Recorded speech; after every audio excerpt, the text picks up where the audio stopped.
Bueno, bueno, ya son las 8:05 de la noche, ya dimos 5 minuticos de gracia para que los participantes terminaran de entrar. Ya tenemos 22 participantes muy cumplidos. A lo largo de los próximos minutos, seguramente ese número se duplicará o triplicará.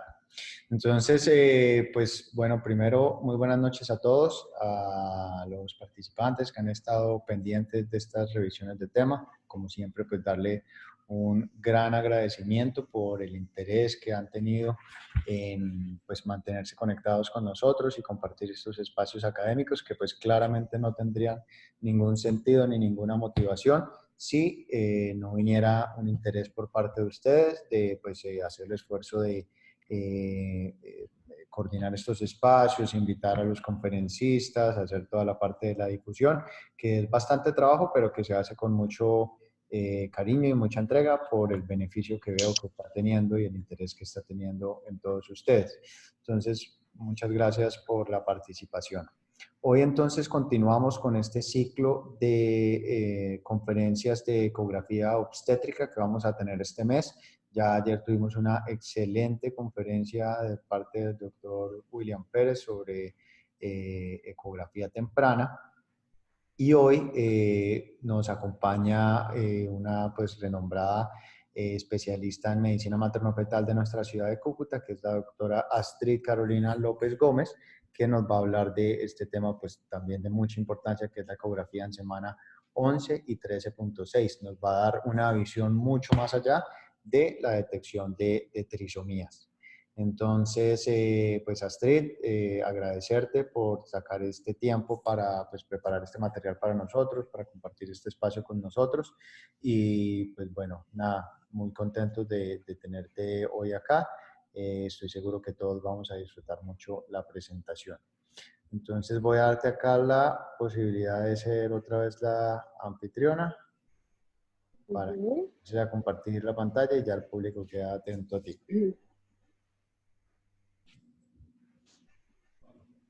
Ok, ahí me están escuchando, sí. Listo, bueno, pues muchísimas gracias. Primero, Santiago, gracias pues por la oportunidad de esta reunión, de uno de los temas que a mí más me gusta de la medicina materno-fetal de ecografía, que es esta ecografía que me parece tan útil. Y pues también agradecerte por ese espacio tan bonito que estás abriendo en las noches, pues para que todos podamos aprender cada día más. Y esta charla, pues la llamamos ecografía en la semana 11 a 13.6, básicamente porque se hacen estas semanas, pero sobre todo porque esta ecografía tiene la posibilidad de no solo predecir trisomías, sino hacer muchas más cosas. Y por eso llamamos así la charla, mucho más que predicción de trisomías, porque aunque sí es el objetivo principal, predecir el riesgo de tener trisomía 13, 18 o 21, tenemos muchísimas más cosas que hacer en esta ecografía. Por ejemplo, la ISUOC nos dice cuando estamos haciendo una ecografía de primer trimestre, que sé que ya William ayer habló muy completo del primer trimestre, pero enfocados más hacia estas semanas, pues tenemos que saber que el objetivo de esta ecografía es, uno, confirmar la viabilidad fetal, es decir, confirmar que nuestro producto de la gestación esté con frecuencia cardíaca y sobre todo mirarle también esa frecuencia cardíaca, porque como veremos más adelante, la frecuencia cardíaca va a tener también la posibilidad de darnos algunas pistas y orientarnos desde el primer momento de la ecografía y empezar a aprender alertas. Establecer con precisión la edad gestacional. Muchas veces a mí me pasa, la primera ecografía a la que llega la señora es su ecografía de translucencia nucal, o traen ecografías que solo tienen la medición del saco gestacional y no tienen embrión, y no tenemos clara la edad gestacional, y un buen LSC tomado en estas semanas pues va a ser un muy buen indicador de la edad gestacional. Determinar el número de fetos y en presencia de un embarazo múltiple, evaluar la corionicidad y la amnionicidad. Veremos fotos más adelante y vemos cómo es súper claro diferenciar a estas semanas y ya no a las 38, 39 cuando ya pues van a nacer y nunca supimos la corionicidad.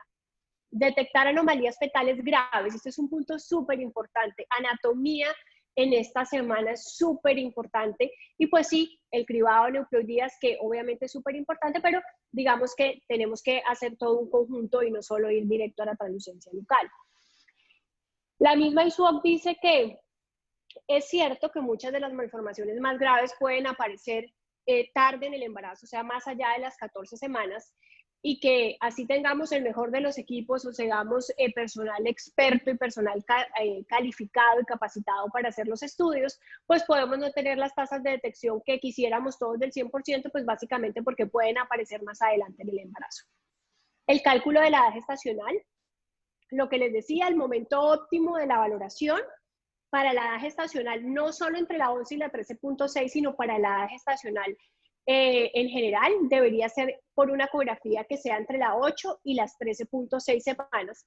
Y sobre todo que tenga una medición de LSC que tenga al menos 10 milímetros. Y eso nos pasa mucho. Tienen mediciones de LSC de 3 milímetros, 4 milímetros, 2 milímetros, y pues la capacidad para dar una edad gestacional tan exacta no es la indicada con esa LSC, y por eso, a partir del LSC de 10 milímetros, pues podemos hacer un buen cálculo de la edad gestacional. Y entre las 11 y las 13.6 semanas, que es la ecografía que nos incumbe en este momento, pues no solo vamos a hacer la medición de la longitud cefalocaudal, sino que también vamos a mirar diámetro biparietal, circunferencia cefálica, circunferencia abdominal, longitud del fémur y el diámetro fronto-occipital.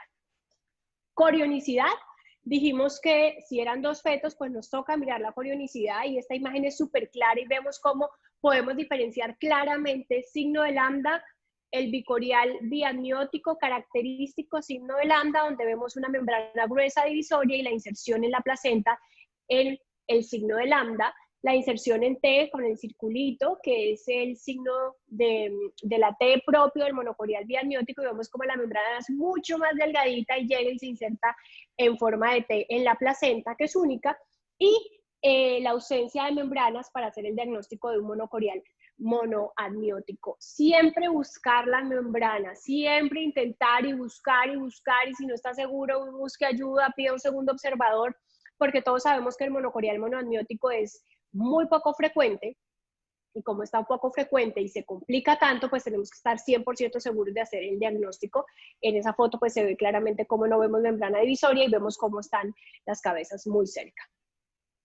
Pero además de todo esto, pues hay que hacer valoración de la anatomía fetal. Esta es una sugerencia que nos hace la ISUOC de cuáles son las cosas que tenemos que ver en la anatomía fetal.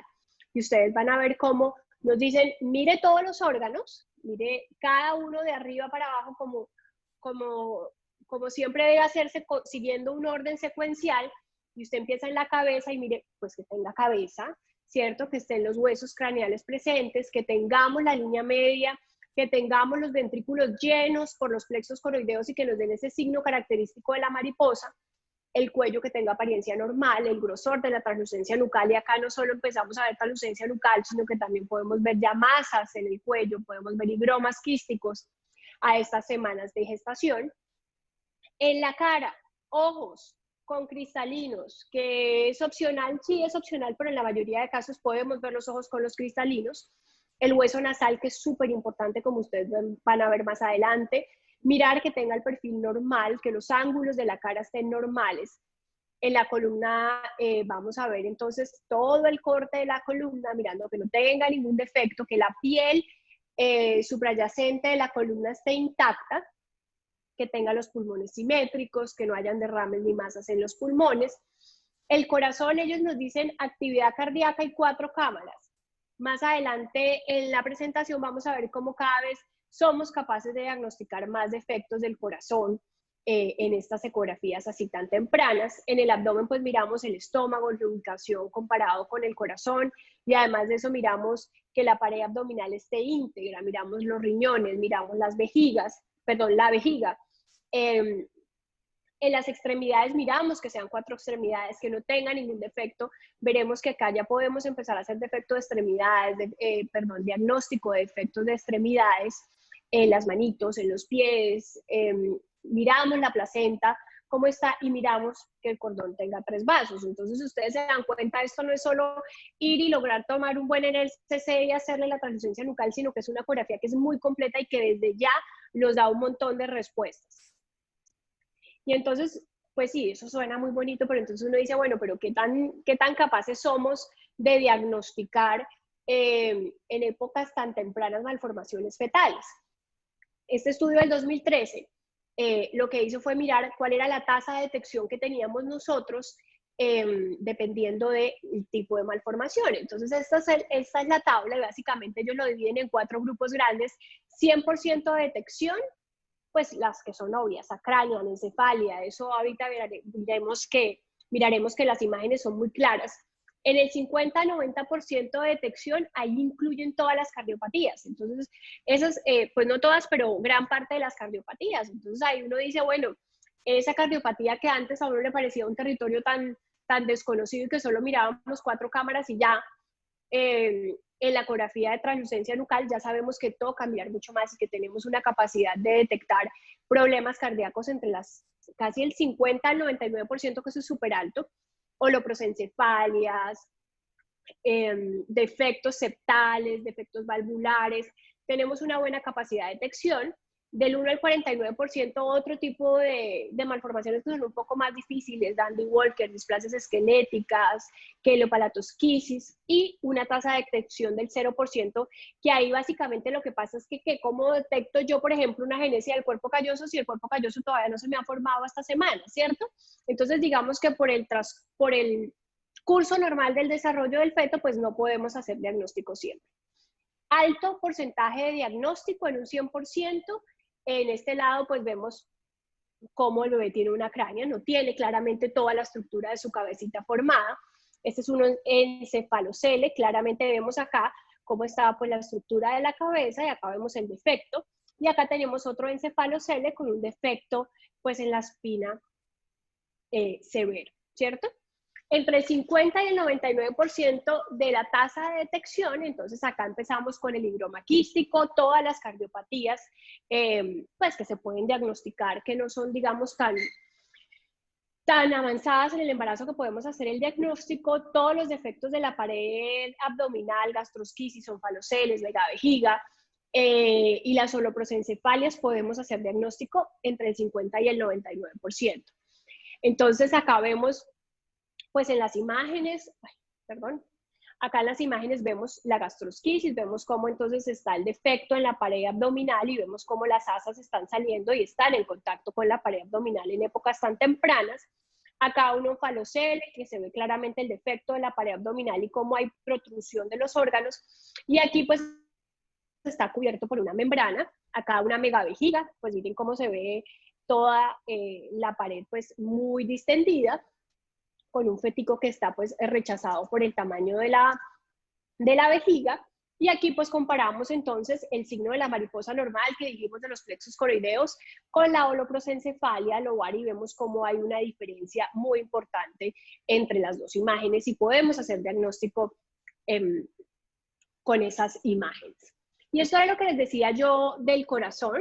Este es un estudio que se publicó en el 2017. Ellos lo que hicieron fue escoger 60 personas, cada uno de ellos hacían promedio unas 10 mediciones y tomaron en un total de 598, creo, 597 estudios del corazón hechos entre la semana 11 y la semana 14 para mirar qué tan fácil o qué tan reproducible era el estudio del corazón fetal en estas semanas. Una cosa que me pareció interesante es que el 78% de los que lograron hacer pues la medición lo hicieron por vía abdominal.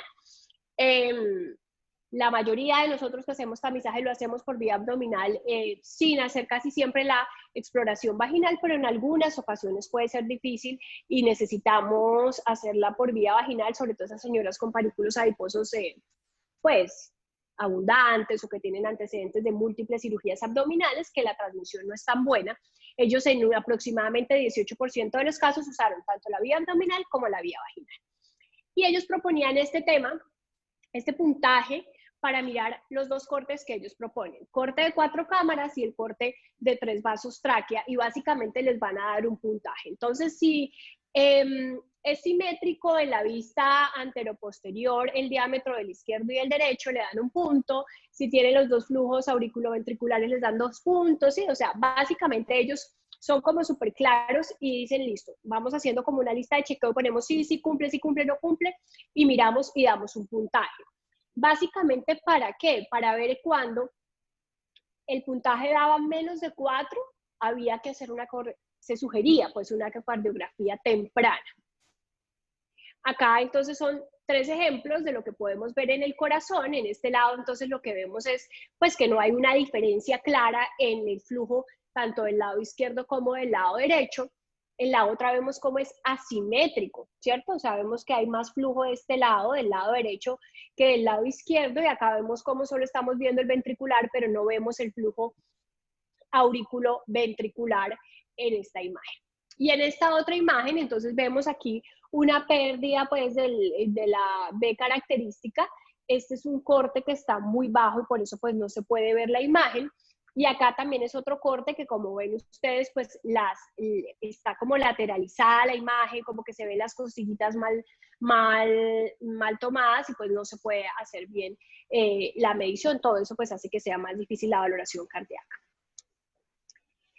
Aquellos que estamos en una tasa de detección entre el 1 y el 49%, que son las espinas bífidas, hidrocefalias, las displasias esqueléticas. Miren, este bebé pues tiene la característica cara de la displasia esquelética, y sobre todo lo que más llama la atención pues es el tórax, cómo se ve una disminución importante en el tamaño del tórax, y comparado pues con la marcada aumento pues de la circunferencia abdominal, básicamente por una disminución del tamaño del tórax. Vemos también Dandy Walker, coartaciones de aorta y artrogriposis en estas semanas.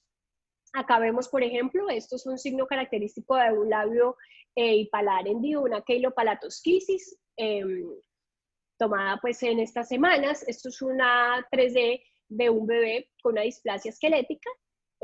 Miren cómo los piecitos pues son chiquiticos y tienen la alteración morfológica característica de la displasia esquelética. Y acá vemos una pérdida pues de los ángulos, una alteración en los ángulos de la cara, y vemos cómo hay una disminución importante en el maxilar inferior con una micrognatia. ¿Cuáles son no detectables? Y pues para saber más o menos las no detectables, pues básicamente usted sabe qué hay formado y qué no hay formado. Entonces, pues la genesia del cuerpo calloso no, la hipoplasia cerebelar, pues no, recordemos que el cerebelo a estas semanas no está formado, entonces pues no podemos saber si está hipoplásico o no, porque simplemente no se ha formado. Agenesia renal es 0% de detección.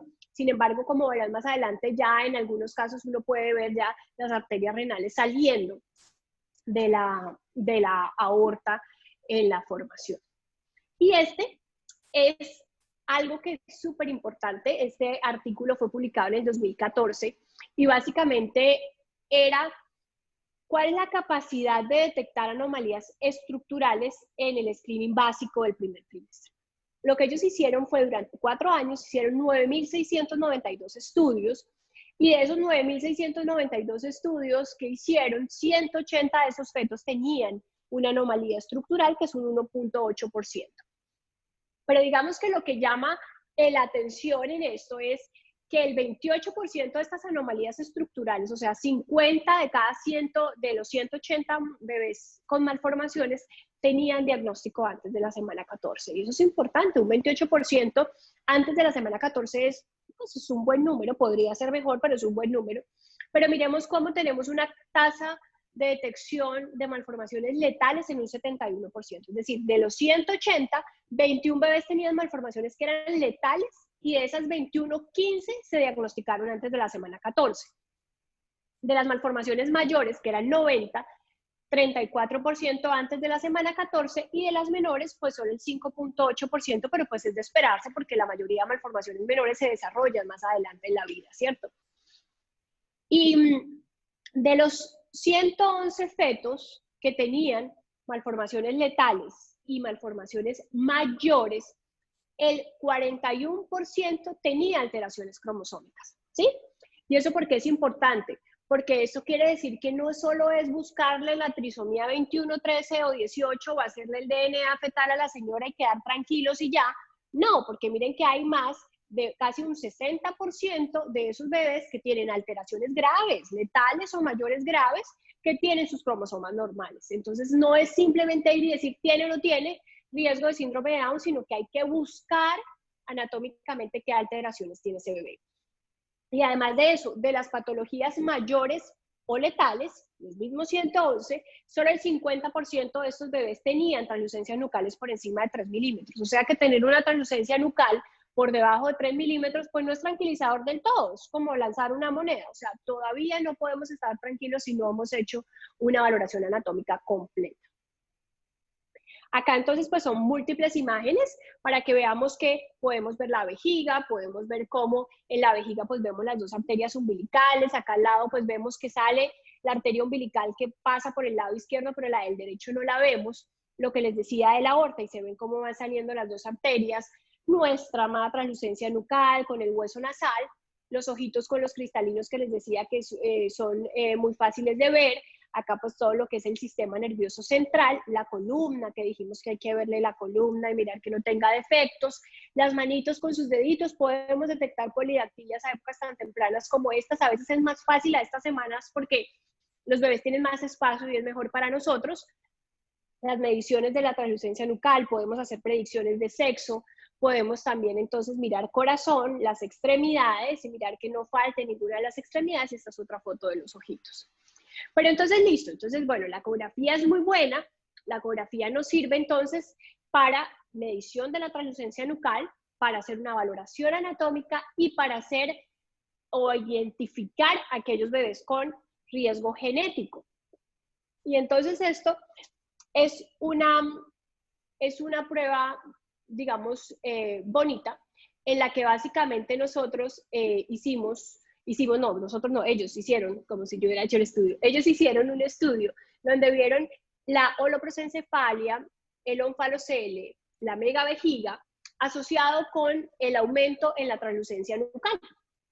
Y entonces acá vemos cómo estos son toda la población en total, que fueron 108.982, y vemos cómo hicieron diagnóstico de holoprosencefalias, 30 pacientes, onfaloceles 260 pacientes, lo dividieron en si solo tenían si tenían el hígado o si tenían solo protrusión del intestino, la megavejiga, y la dividieron en dos grupos, de 7 a 15 y mayor de 15, translucencias nucales mayores de 3.5 y los riesgos cuando estaban mayor a 1 en 100.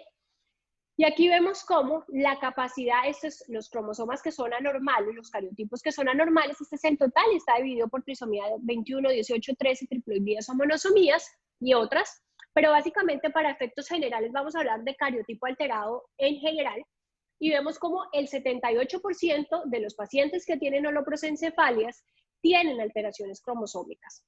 El onfalocele, que a diferencia de la gastrosquisis, generalmente al onfalocele le ofrecemos el cariotipo, ¿cierto?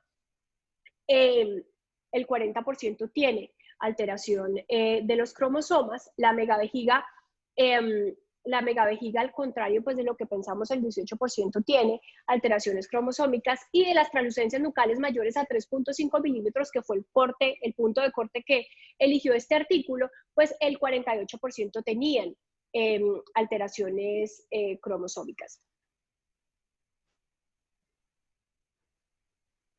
Espérame que no sé qué pasó. Ya. Entonces, ¿por qué lo vamos a hacer a estas semanas? ¿Por qué lo vamos a hacer a esta edad gestacional? Y eso es pues un territorio difícil, ¿sí? Pero pues simplemente para recordar que es el tiempo para tomar decisiones, que generalmente a estas semanas no se notan los embarazos, a estas semanas las señoras todavía no han contado su embarazo, y en caso de que decidan la interrupción del embarazo, que pues todos sabemos que en Colombia existe la sentencia C355 que permite la interrupción del embarazo, pues podría hacerse de forma más segura.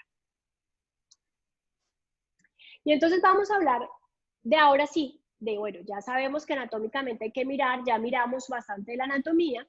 Ahora miremos cómo podemos predecir la alteración de los cromosomas o las aneuploidías. ¿Y por qué? O sea, ¿cuál es el interés de saber si tiene o no tiene? Pues básicamente porque son una causa de muerte perinatal muy importante, porque son enfermedades que son frecuentes, porque podemos ofrecer pruebas diagnósticas. O sea, si tenemos la sospecha, podemos ofrecerle a la señora una biopsia de vellosidades coriales, una amniocentesis, un DNA fetal, acceso oportuno, por ejemplo, hacerse un ecocardiograma temprano. O sea, podemos hacer cosas. Y podemos hacer intervenciones. Hay algunas enfermedades susceptibles de terapia fetal que pueden ser identificadas en estas semanas. Entonces, pues, ¿por qué no hacerlo? ¿Cierto? Y entonces acá empezamos, si se acuerdan de la primera diapositiva, les dije que con la frecuencia cardíaca pasaba algo, y es que uno puede empezar a aprender alarmas desde el primer momento que está haciendo la ecografía, ¿cierto?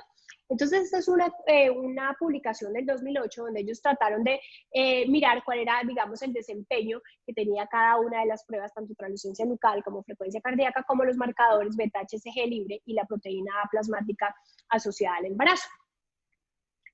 Y entonces acá tenemos las 3 trisomías más frecuentes, trisomía 21, 18 y 13, y acá tenemos las frecuencias cardíacas, ¿sí? Comparadas por los percentiles. Trisomía 21, vemos cómo el 13% de las trisomías 21, o sea, todas estas, estaban ubicadas en el percentil 95 o más, o sea, tienen una leve tendencia a ser taquicárdicos, ¿cierto? Y el 6.3% de las trisomías 21 estaban ubicadas en aquel percentil que se definió como percentil 99 o superior. Sin embargo, una gran población de las trisomías 21 están ubicadas dentro del rango normal de la frecuencia cardíaca. Por eso es que para los cálculos de las trisomías, que veremos más adelante, el software nos pide una frecuencia cardíaca fetal, porque hemos visto que hay alteración en las frecuencias cardíacas en las trisomías. En la trisomía 18, ellos tienen una leve tendencia a tener una frecuencia cardíaca menor. El 17%, o sea, todos estos están ubicados en el percentil 5 o menos de la frecuencia cardíaca, y este 9% está ubicado en el percentil 1 o menos. Y la trisomía 13 sí tiene una muy buena, digamos, detección o asociación con la frecuencia cardíaca. Y miren cómo en la trisomía 13 casi todos están taquicárdicos, ¿sí? Y vemos como el 85% está casi todo por encima del percentil 95 para la edad gestacional, y un 62% por encima del percentil 99 para la edad gestacional. Y eso es importante, ¿por qué? Porque nos va a ir dando luces y nos va a ir ayudando a definir qué tipo de trisomía tiene nuestro paciente. Entonces hemos hablado del síndrome de Down desde hace mucho tiempo, ¿cierto? Desde 1866 se empezaron a hacer todas las descripciones anatómicas de estos bebés, de estos adultos, también niños, que cómo eran, que cómo la naricita, que el pliegue nucal y toda la cosa. Desde el 90, entonces, empezaron a tratar de estudiar este exceso de la piel de los niños con Down, cómo se podría ir, digamos, identificando por ecografía. Y esto es importante porque casi el 75% de los niños que tienen síndrome de Down, que sabemos es la más frecuente, tienen la translucencia nucal aumentada. Y entre el 60 y el 70% tienen un hueso nasal ausente. Entonces, eso hace que tengamos una, digamos, capacidad de detección fácil con estos marcadores. Cuando solo usamos la translucencia nucal, 75% del Down, que fue lo que dijimos arriba. Cuando yo además le meto los 2 marcadores bioquímicos, que son la PAPA y la beta-HCG libre, que son los que han demostrado tener una mayor, digamos, capacidad de detección, subo hasta un 85 a un 90%, o sea, pasé de 75 a un casi 90%. Y cuando a ese marcador, a ese grupo de bioquímicos, le agrego el hueso nasal, llego a 95%. O sea que hay que tratar de hacerlo. ¿Qué pruebas mejor? O sea, listo, bueno, hay que tratar de hacerlo, pero ¿cuál hago? O sea, las hago todas, no hago ninguna, hago 2, ¿qué hago? ¿Cierto? Y entonces, si usted solo usa edad materna, que era lo que usaban antes, ¿cierto? Entonces eran todas las que eran mayores de 38, eran alto riesgo, y a todas les hacía prueba invasiva, diagnóstico, amniocentesis para ver si tenían Down o no. ¿Qué pasa con eso? Gran población de síndrome de Down no es hijo de una gestante con una edad materna avanzada, ¿cierto? Y además de eso, la tasa de falsos, digamos, positivos de la prueba, ¿sí? Era casi un 30% de niños con trisomía 21, ¿sí? O sea que, digamos, 5% de la población era alto riesgo y de ese 5%, el 30% tenía Down, el otro 70% no. Y ese otro 70% fue y se angustió la mamá y le hicieron la prueba invasiva y le hicieron el cariotipo y toda la cosa, ¿cierto? O sea que no es tan buena idea hacerlo solo guiado por la materna. Luego desde los 80, entonces empezaron a hacer pruebas con otros marcadores bioquímicos desde la semana 16, entonces ya ahí empezamos hacer estudios con alfa-fetoproteína, con estriol, con gonadotropina coriónica humana, inhibina, y todo eso, y vimos cómo íbamos mejorando la capacidad de detección del 30% a un 50 a 70%. ¿Qué es lo que entonces ahora se propone? Ahora lo que proponemos es un test combinado. Combinemos la edad materna, que sin duda alguna tiene pues una importancia increíble en esto, la translucencia nucal y los dos marcadores bioquímicos, la papa y la beta. Con esas 4 logramos nosotros detectar un 85% de trisomías 21. Entonces este es un resumen más o menos de lo que les decía, pero vemos cómo vamos pasando de un 30% con solo la edad materna, cuando usábamos el 38 años y puyábamos a todo el mundo, y vamos mejorando a 50 a 70 cuando usábamos los bioquímicos, pero en la semana 16, cómo mejoramos a un 70 a 80 cuando ponemos edad materna y translucencia nucal y nada más, y vamos subiendo cada vez que vamos agregando un marcador hasta llegar a detecciones tan altas como un 95% cuando combinamos todo. Entonces esto es un resumen más o menos de lo que decíamos anteriormente, pero esto también es importante. El riesgo de trisomía sí aumenta con la edad, ¿sí? Pero no todas las cromosomopatías aumentan con la edad. Por ejemplo, el síndrome de Turner o la triploidía no tienen alteración con la edad materna, ¿sí? O sea, ese puedo no identificarlo si solo uso la edad materna.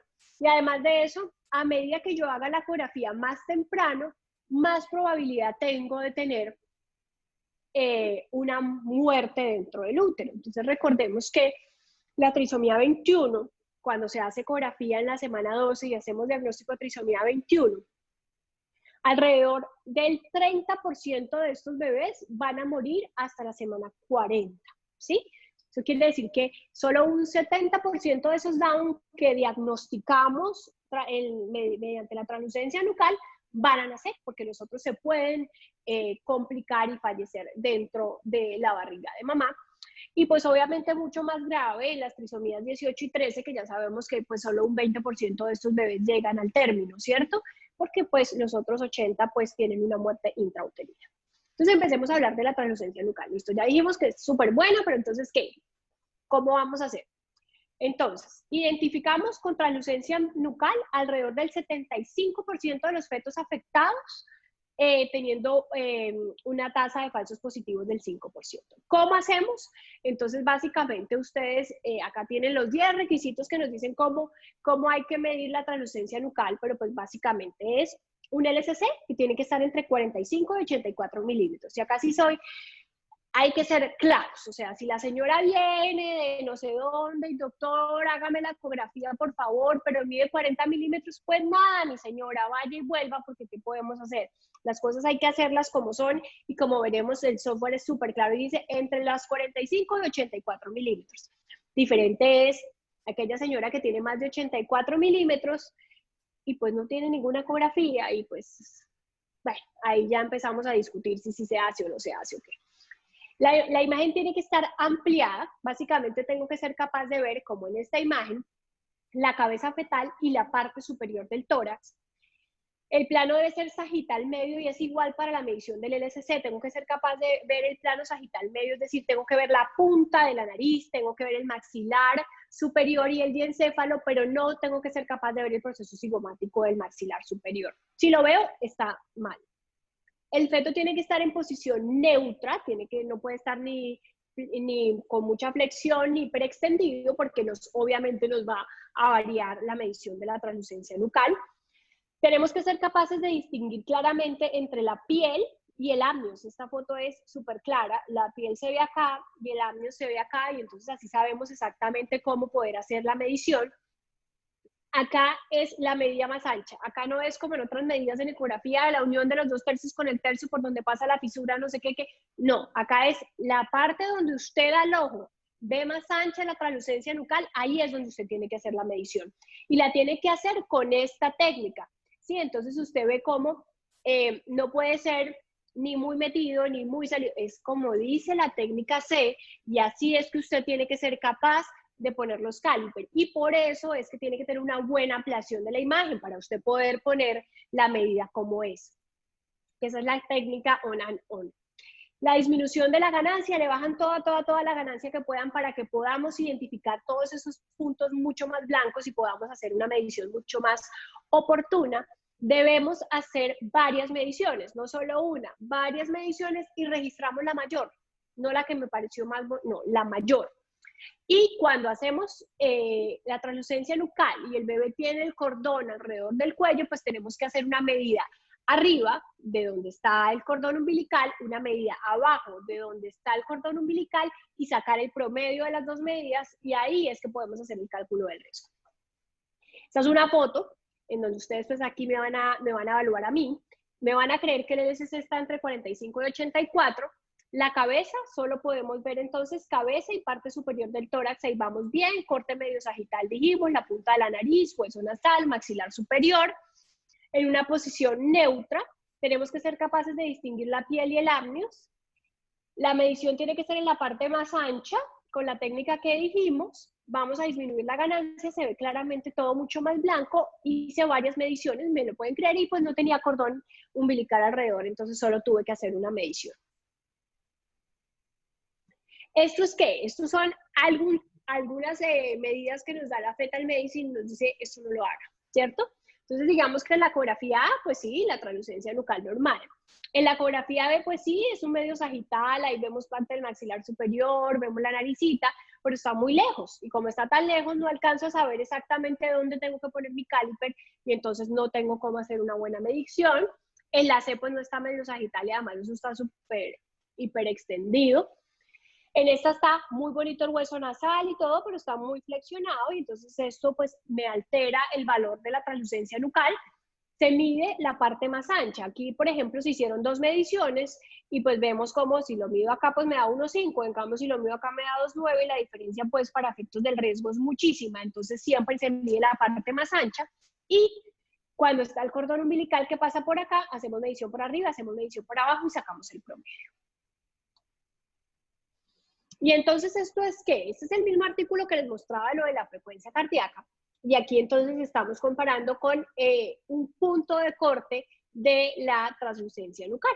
Y entonces están acá todos mis fetos con trisomía 21, el LSC, cómo va aumentando. Y acá vemos cómo gran proporción de estos fetos con trisomía 21 están por encima del punto de corte, que es 3.5 milímetros en el estudio. Para Down, acá vemos cómo los niños con trisomía 18 sí tienen una translucencia nucal aún más aumentada. Miren que ya no es cercano al 4, sino que ya sobrepasa el 4. O sea, ellos tienen la tendencia de hacer translucencias nucales más altas, ¿cierto? Y la trisomía 13, el punto de corte es más o menos 4, y la mayoría pueden estar por arriba. Hablando de los marcadores bioquímicos, papa y beta son los que nos interesan. Yo acá no voy a hablar en dónde se produce la papa o la beta, o cuándo se producen, o cómo se alteran, porque pues el objetivo principal de la charla es hablar de ecografía. Pero para hablar de esta ecografía, sin duda alguna, hay que tocar unos temas de bioquímicos, porque pues son los que nos van a permitir el cálculo del riesgo. Variaciones de la papa. Acordémonos que las pacientes afrodescendientes pueden tener una papa hasta un 60% mayor. Entonces yo no le puedo poner los mismos múltiplos de la media a una señora afrodescendiente que a una señora caucásica, porque no tienen la misma papa, y por eso es que tenemos que hacerlo, digamos, de acuerdo a la condición de nuestra paciente. Y sabemos que las señoras fumadoras, o que las señoras que tienen embarazos productos de técnicas de reproducción asistida de in vitro, tienen la papa más bajita. Entonces por eso el software te da la opción de poner si es producto de fertilización asistida o no, si la señora fuma o no, si la señora qué raza es, todo eso para poder hacer un cálculo más adecuado de los múltiplos de la media de cada uno de los marcadores. Entonces, listo, bueno, hay que hacerlo. Entonces hay que hacer las 4 cosas, los 2 marcadores bioquímicos, la translucencia y la edad materna. ¿Pero cuándo lo hago? Pues sí, ya sabemos que entre la 11 y la 13.6, pero ¿qué momento es mejor? ¿Cierto? Y entonces acá, en este estudio también, lo que ellos hicieron fue comparar cómo era la tasa de detección en ecografía, dependiendo de cuándo eran realizadas las muestras de sangre y cuándo eran realizadas las ecografías. Entonces acá ustedes van a ver, este es el ejemplo de cuando la señora va a una única visita, viene acá, se hace la ecografía, va y se toma la muestra de sangre el mismo día, ¿cierto? Con una tasa de falsos positivos del 5%, que es más o menos la que siempre se maneja. Cuando la hacíamos en la semana 11, una tasa de detección del 94%, pero a la semana 11 no es tan fácil ver todas las alteraciones anatómicas que vimos. A las 12 están un poquito más grandes y tenemos un poquito mejor capacidad de detección. Si subimos a las 90, a las 12 semanas, bajamos en la tasa de detección al 90. Y si lo esperamos hacia las 13 y hacemos las dos cosas al tiempo, nuestra tasa de detección es de solo el 83.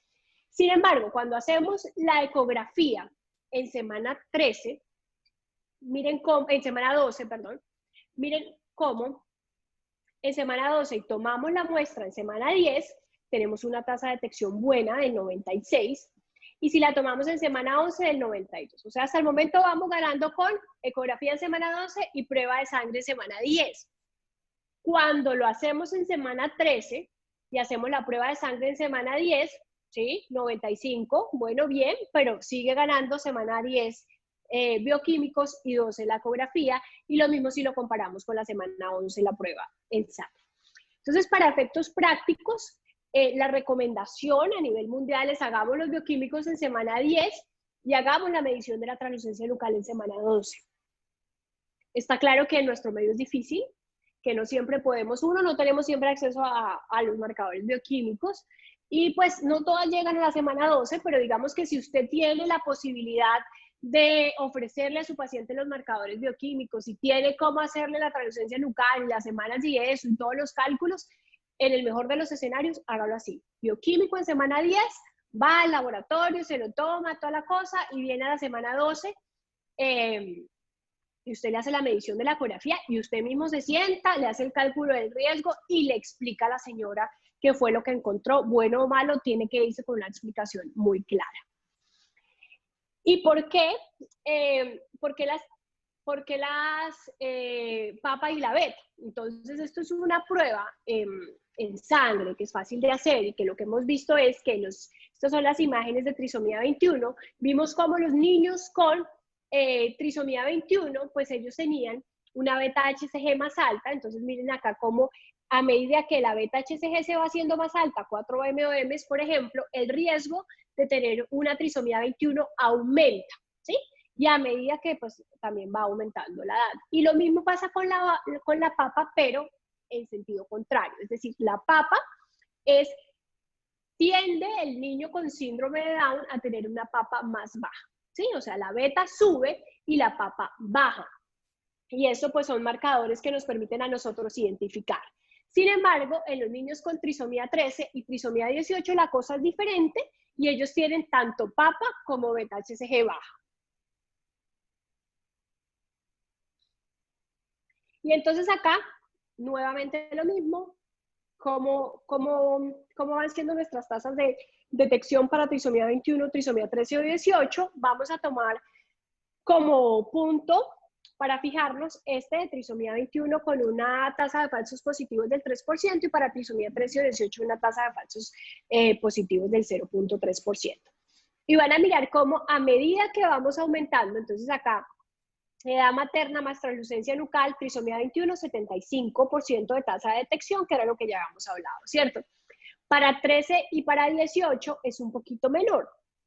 Cuando ya yo le pongo beta HCG libre y papa combinado con la edad materna, sacando, excluyendo translucencia nucal, pues tengo unas tasas de detección del 58, 77 y 54.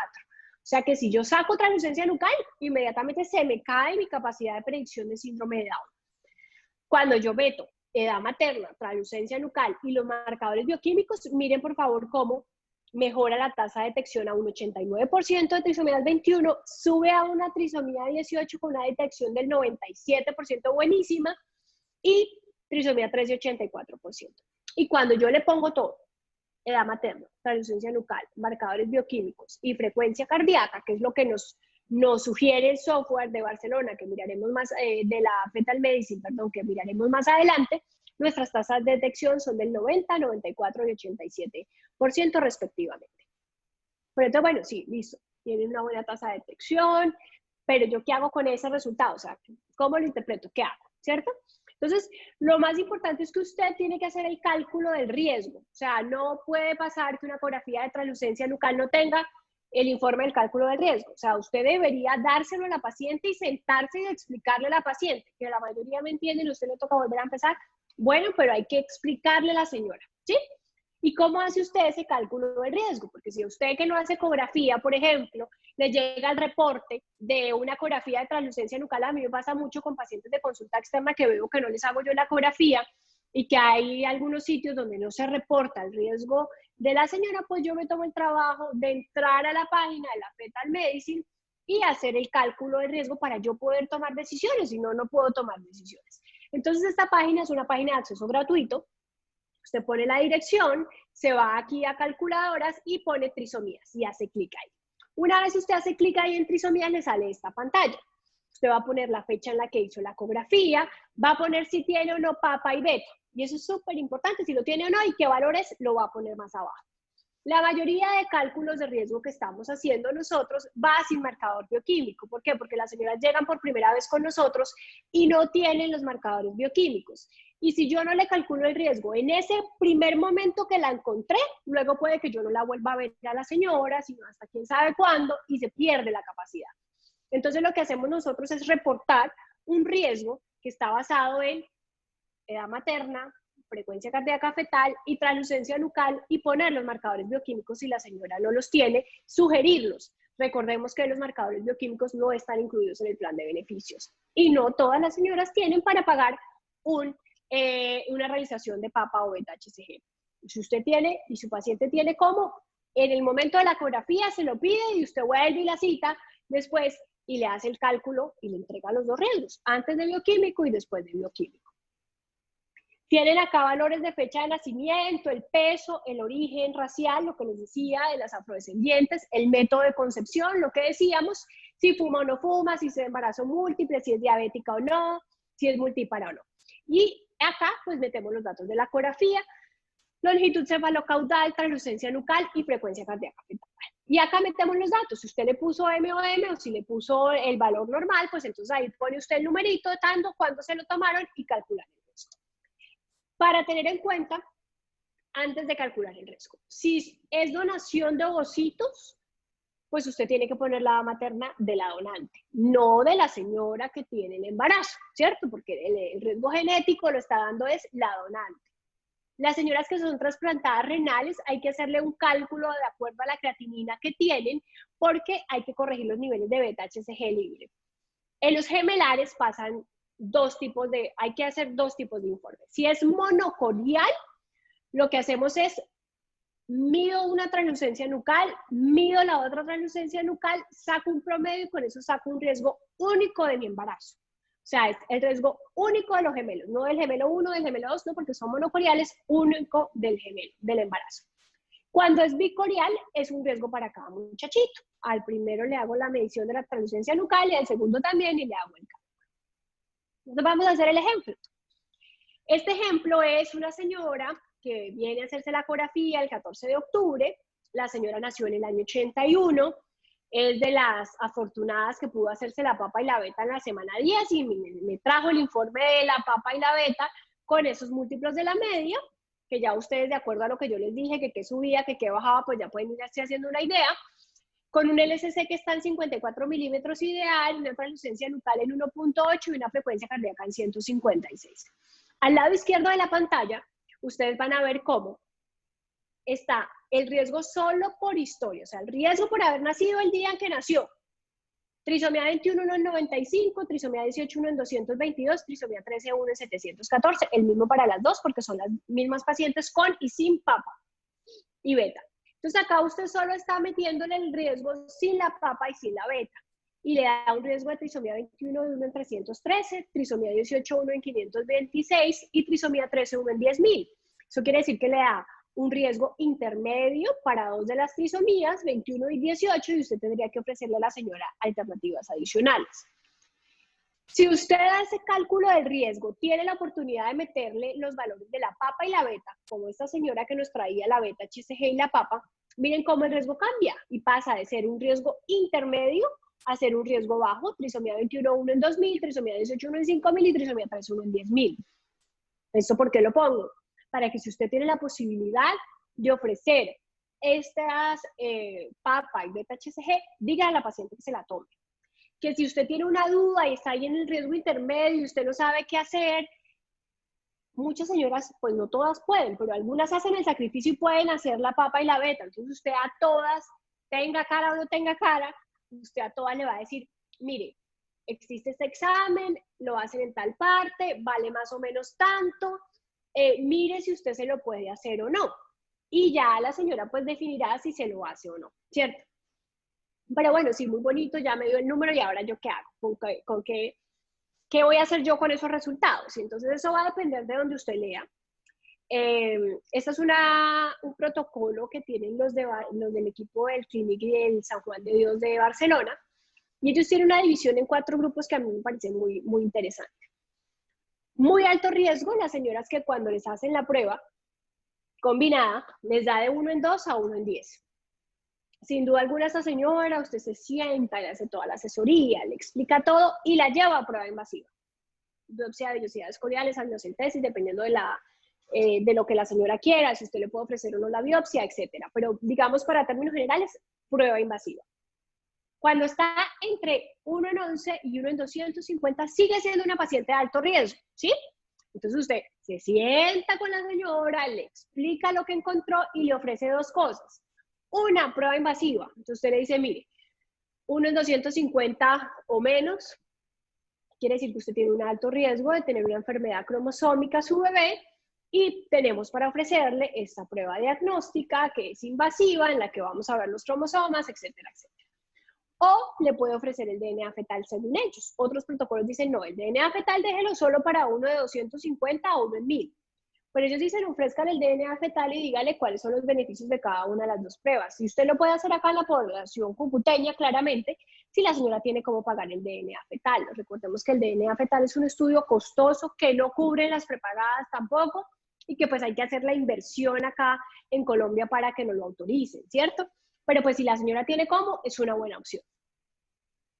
Si el riesgo es intermedio, 1 en 251 a 1 en 1100, ellos dicen, hágale el DNA fetal, propóngaselo si quiere la señora hacérselo o no, hágale otros marcadores, mírele más cosas y dígale cuáles son las limitaciones del estudio.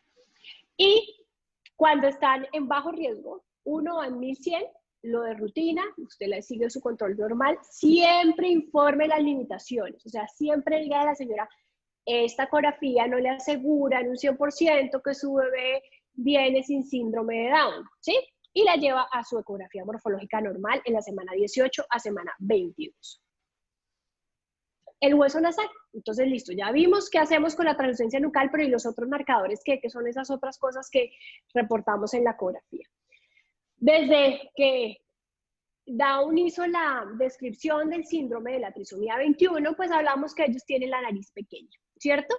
El doctor Nicolaides en el 2004 pues hizo varios estudios y vieron que ese hueso nasal pequeño, ausente, perdón, está frecuentemente presente en los niños con trisomía 21. Entonces pues hay que estudiarlo, hay que ver el hueso nasal. Esta es una diapositiva pesada, pero básicamente es para que ustedes miren cómo son las cosas que toca hacer. Para efectos prácticos, una buena foto de translucencia nucal le sirve a usted para medir el hueso nasal. O sea, ni siquiera tiene que medirlo, tiene que poner si está presente o ausente, ¿sí? Y eso nos mejora la capacidad de detección de la ecografía. Y eso es algo súper importante. Generalmente los caucásicos, los europeos, los norteamericanos, la ausencia del hueso nasal son solo el 1% de la población normal que lo tiene, ¿sí? Pero los afrocaribeños, los afrodescendientes, tienen hasta un 10% de los bebés normales cromosómicamente pueden tener ausencia del hueso nasal. Entonces eso es algo que hay que tener también presente. Si usted tiene una paciente afrodescendiente, pues no la asuste y necesariamente dígale, mire, su raza generalmente puede tener ausencia del hueso nasal. ¿Y qué pasa? Que cuando hacían estudios y miraban de las trisomías 21, es decir, del síndrome de Down, el 60 a 70% de estos niños tenían ausencia del hueso nasal. En la trisomía 18, el 50%, y en la trisomía 13, el 30%, ¿sí? Con una tasa de falsos positivos del 5%, pero básicamente cuando nosotros ponemos lo que ya hicimos, el cálculo del riesgo adicional que ya vimos, y le ponemos el hueso nasal, tenemos una capacidad de detección aún mejor del 95%.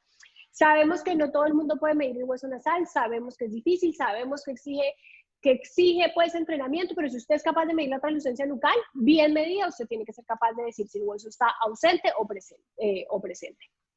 El ductus venoso, todos sabemos que el ductus venoso pues tiene una función muy importante en la oxigenación del feto, ¿cierto? Que tiene 3 tipos de onda, pero básicamente la que nos interesa es la onda A, ¿sí? Y lo que vamos a mirar es si esta onda A, que está aquí señalada y acá señalada, está reversa o no. Esta es normal, esta está reversa, y vemos cómo cuando hay onda reversa tenemos más riesgo no solo de tener cromosomopatías, tenemos más riesgo de hacer cardiopatías fetales, o sea, de tener algún problema en el corazón importante, o de muerte fetal. ¿Qué hacemos? Hacemos la medición del ductus venoso, que por cierto es fácil, o sea, la medición del ductus venoso, usted pone el abdomen bien grandecito, que le ocupe casi toda la pantalla, le pone el Doppler color y pinta muy bien. Es mucho más fácil que hacerlo en la semana 37 para restricción de crecimiento intrauterino y usted buscando en el ducto ahí es un poquito más difícil. Pero digamos que acá en esta ecografía si usted sigue la técnica, usted la puede hacer fácilmente y mirar si tiene onda reversa o no. ¿Qué pasa? Fetos con trisomía 21, el 65% tienen alteración del ductus venoso. Los fetos con trisomía 18, el 55% tienen alteración del ductus venoso. Y de los fetos con trisomía 13, el 55% tienen alteración del ductus venoso. O sea, también tienen alteración. Entonces, otro marcador más que podemos usar. La regurgitación tricuspidia, usted se va para el corazón, amplía bien grande ese tórax y se ubica en la válvula tricúspide y mira si tiene regurgitación o no. Básicamente no debe tener regurgitación en sístole y es positiva la regurgitación cuando tenemos más del 50% de la sístole con una velocidad de 60 centímetros por segundo o más, que como se ve acá en esta fotico de atrás, ustedes ven que llegamos casi a los 120 de regurgitación tricuspidia. ¿Y qué pasa? Fetos euploides pueden tener, es decir, fetos con cromosomas normales pueden tener regurgitación tricuspidia, sí, un 1% de los fetos. O sea, no es raro. Cuando uno ve regurgitación tricuspidia y solamente ve regurgitación tricuspidia, igual le hace ecocardiograma, igual le busca por un lado o por el otro, pero tiene que saber que un 1% de los fetos normales puede tener regurgitación tricuspidia. Mientras que de la trisomía 21, el 55% tiene regurgitación tricuspidia, la trisomía 18 y trisomía 13, el 30%. Y cuando meto yo regurgitación tricuspidia a las tasas de detección, paso del 90 al 95% de detección. Es decir, amplío mi capacidad de detección y mejoro mi capacidad de detección. Eso es un estudio muy bonito que hizo el doctor Borrell en el 2013 y fue el calcular el LR de cada uno de los marcadores. Translucencia nucal no, pero hueso nasal, ducto venoso y regurgitación tricuspidia. Y acá están los 3 y están los LRs. Básicamente usted si tiene un solo marcador, es decir, si tiene el hueso nasal o el ducto venoso o la regurgitación tricuspidia, pues usted lo va a multiplicar por el ILR, que es el aislado, ¿cierto? Cuando es un marcador aislado. Y si tiene 2 o más, entonces usted lo que va a hacer es que multiplica por el positivo o por el negativo, si lo tiene o no lo tiene, para hacer un cálculo del riesgo, ¿cierto? Y eso entonces es acá, con un intervalo de confianza del 95%, ellos van combinando los diferentes marcadores y van viendo cuál es la tasa de detección y la tasa de falsos positivos.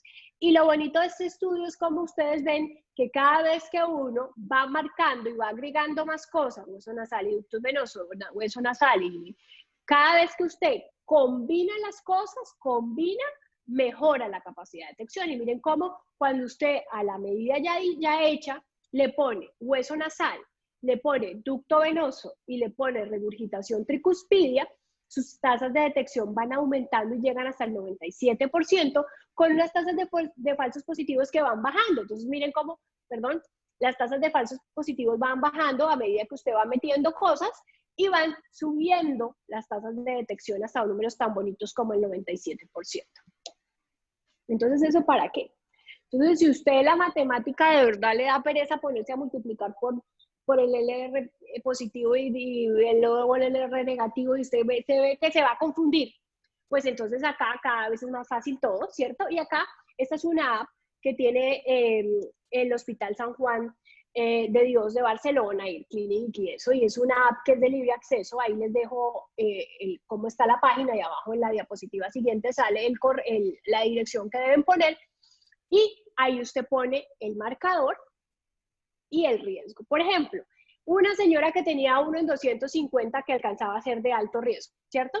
Esa señora que tenía 1 en 250, le hicimos hueso nasal, ducto venoso y regurgitación tricuspidia y la señora tenía todo eso normal.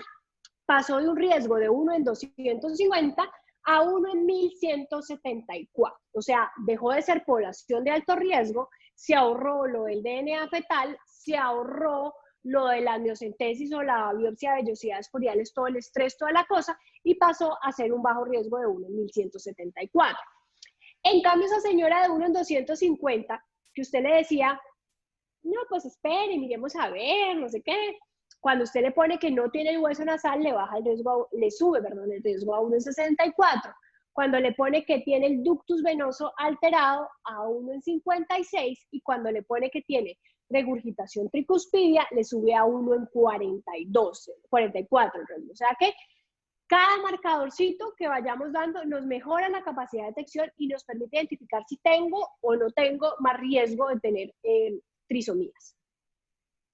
Y este ejemplo es una señora riesgo intermedio, 1 en 700. Si solo tiene el hueso nasal ausente, esa que le dio riesgo intermedio, pero usted le ve el hueso nasal ausente, usted le hace el cálculo del riesgo y le da 1 en 180, ¿sí?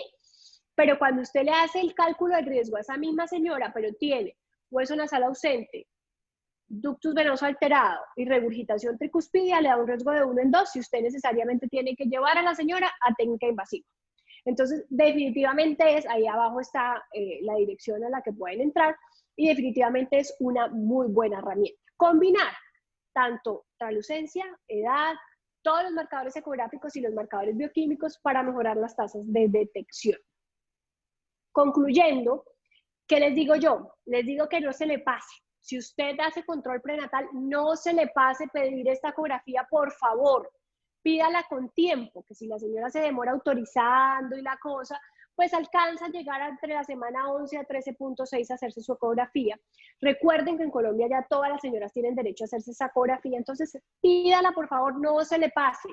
Crea en la importancia de esta ecografía, haga el cálculo del riesgo. Si usted recibe un informe que no tiene cálculo de riesgo, ya se pasó la gestacional del tamizaje, pues haga el esfuercito de meterse en la página, hágale el cálculo, que eso le va a cambiar el pronóstico a la señora y usted le va a poder dar respuestas más oportunas.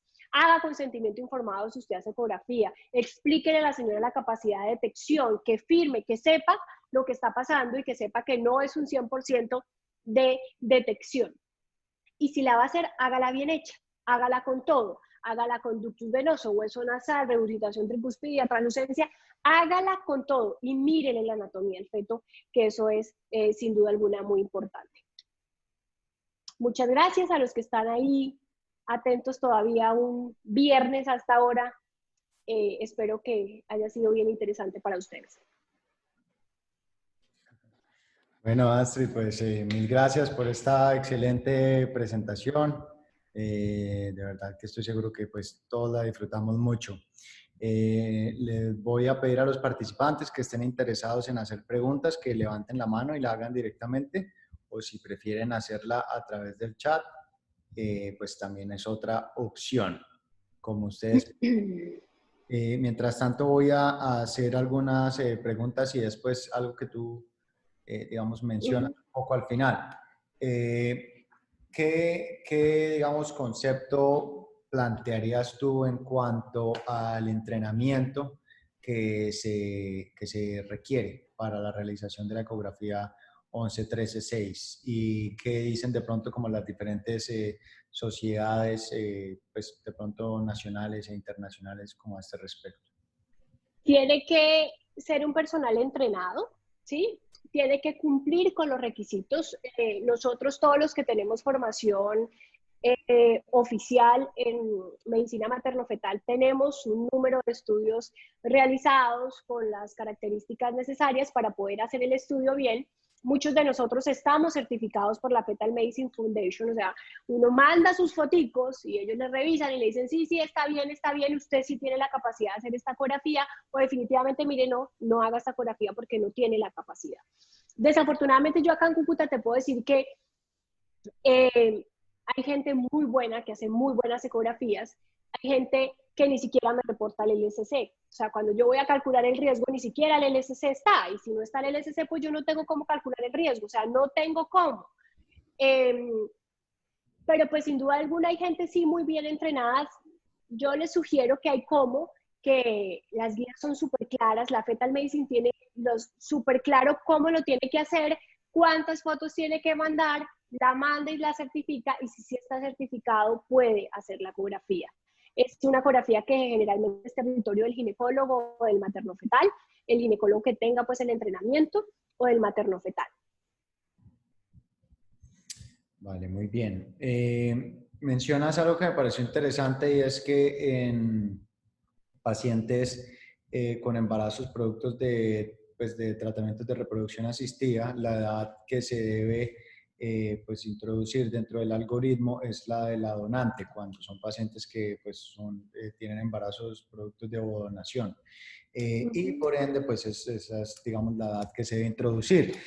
Sin embargo, pues el proceso de donación es un proceso que en ambas vías es anónimo, tanto para pues, la receptora como para la donante, ninguna de las dos se entera pues, sobre la identidad obviamente de la otra y tampoco pues realmente sobre datos pues, clínicos como esos.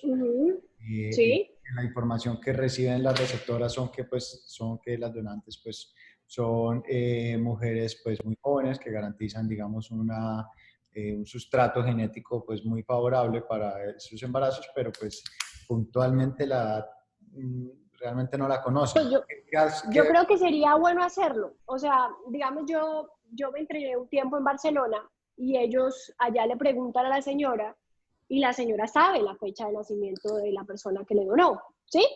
O en el registro escrito está que la persona nació en tal fecha. No le dicen nada más, pero sí tenerle la idea. O por lo menos, si ustedes Clínica Machicado me dicen a mí que es producto de fertilización in vitro, pues yo les hago la translucencia nucal y les hago todo, y ustedes me dicen a mí como médico la fecha de nacimiento, o ustedes con la fecha de nacimiento, que ustedes sí lo tienen registrado, cuando nació esa donante y eso, pueden hacer el cálculo del riesgo para poderle decir a la señora, porque no es lo mismo una donante de 28 que mi señora de 42, que se hizo pues la técnica de reproducción. Ok. Pero hasta el momento te ha pasado, o sea, que lleguen pacientes a hacerse, pues, ecografía 11, 13, 6 y que, Sí pues, me ha pasado, sí me ha pasado, pero pues digamos que me ha pasado por fuera, cuando saben las fechas, y cuando la señora me dice, no, pero creo que tenía como 28 años. Entonces, pues uno hace como el ejercicio de tratar de hacerle el cálculo como por darle una respuesta, pero pues yo creo que sí, sí sería una muy buena opción poderlo hacer. Igual no son muchas, igual yo siento que muchas veces no nos cuentan, ¿sí? uh-huh. Porque cuando ellas vienen por EPS o cosas así, como que les da temor contar, y pues eso también nos dificulta un poco el cálculo del riesgo. Vale, muy bien. Te tenía otra pregunta mientras animo al resto de participantes pues, plantear sus dudas o sus preguntas para la doctora Astrid. Tú mencionabas sobre la variabilidad de la beta en diferentes grupos raciales, pues esos me imagino que son estudios pues principalmente norteamericanos en donde pues tienen, digamos, muy bien descritas las diferentes etnias que ellos manejan pues, dentro de su población, ¿no? Entonces, tienen muy bien descrito la etnia la afroamericana y la etnia caucásica. Eso, pues, en nuestra población, pues, no es así. No, no tenemos estudios. Igual, si nosotros vamos a hacer el riesgo, nosotros entramos en los latinoamericanos todos, ¿sí? O sea, nosotros para ellos todos somos la misma raza y pues no tenemos ninguna diferencia en el riesgo, nosotros seamos afrodescendientes o no, o caucásicos o como sea. Ok.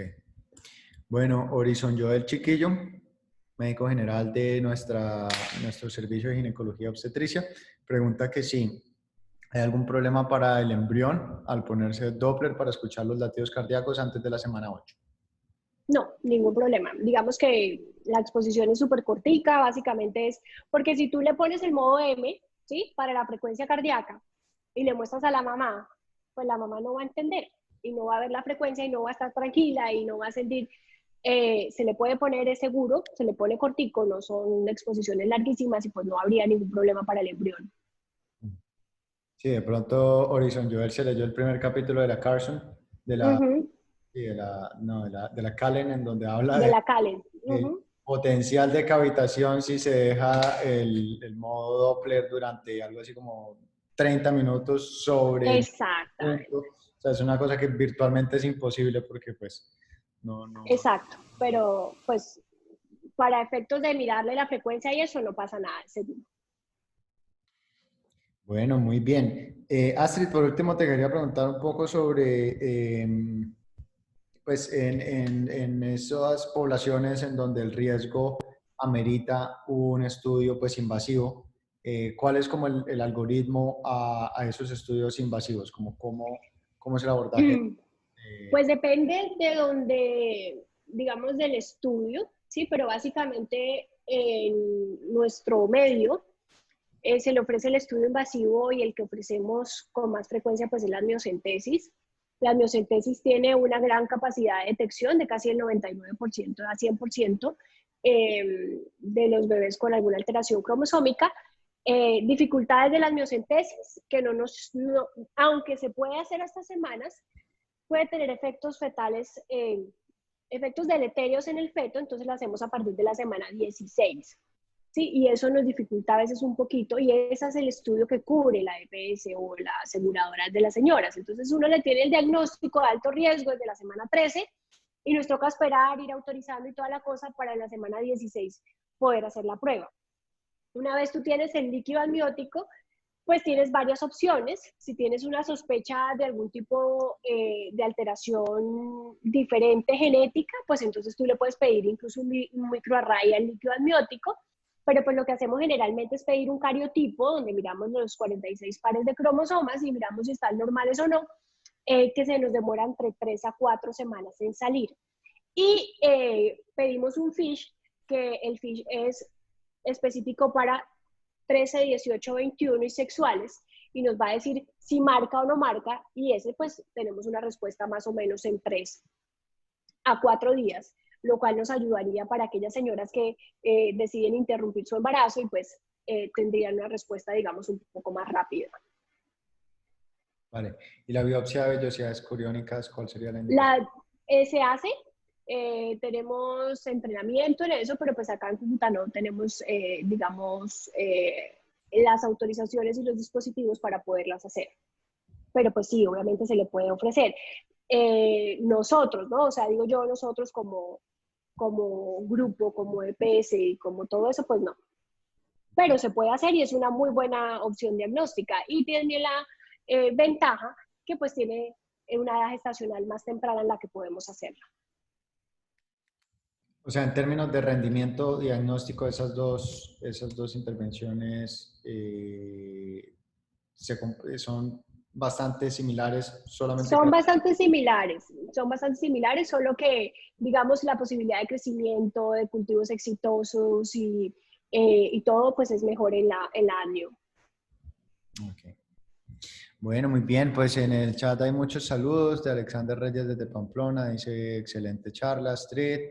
Betina dice muy completa la charla, felicitaciones. Oscar Argenis también te felicita. Marta Cárdenas. Adri también te manda buenas noches y te felicita por la presentación. Entonces, Astrid, ya son las 9:20 de un sábado en la noche. ya no nos vamos a tomar más atrevimientos contigo, te vamos a dejar descansar e ir a casa, que te espera por allá tu chiquitín. De nuevo, darte las gracias por haber estado en este espacio con nosotros, haber compartido esta conferencia. Y bueno, nada, seguimos pendientes y seguimos pues conectados con este tipo de conferencias.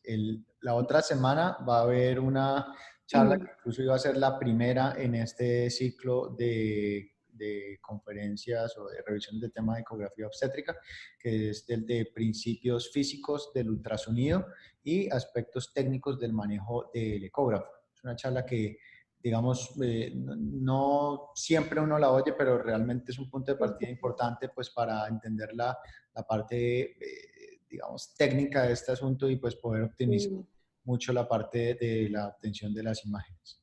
Entonces, esa va a estar a cargo de Oscar Alvarado. Los esperamos la otra semana. Muchas gracias por la invitación. Bueno, así, muchas gracias a todos. Descansen, saludos y nos vemos luego. Chao, pues.